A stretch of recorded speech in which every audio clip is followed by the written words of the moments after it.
beside you is asleep, would you just punch him right now so you need to listen just a minute? Just be real brief. When Jesus cannot come, he sends his comforter. That comforter is to be you. But here's the problem. Many Christians, are you ready? Get mad instead of compassionate. It's time for us to quit getting mad at Satan and his sins and sinners and get compassionate for sinners.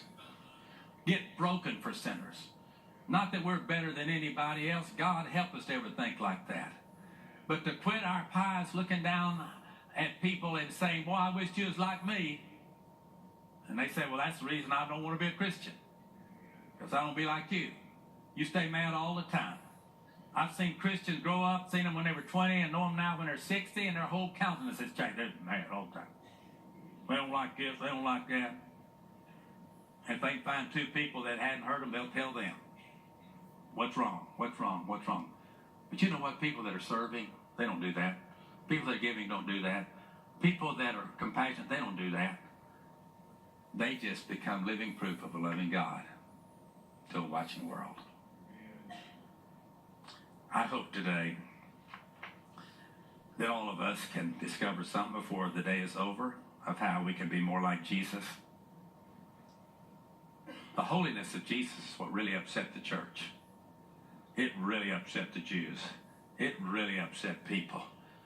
They didn't like him going over to Zacchaeus' house. They didn't like him forgiving a prostitute. They didn't like that kind of stuff. You know, how you do that, you know. If you run for office, I'm voting against you. You don't vote on Jesus. He'll take the vote, and it'll be on us.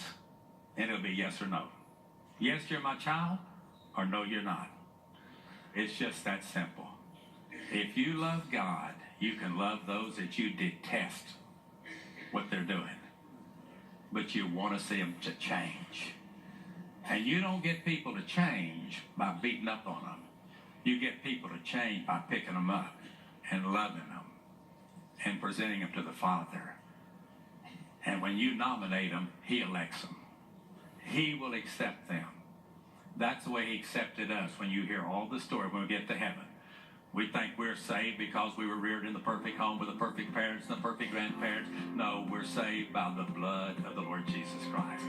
We trust that today's message has encouraged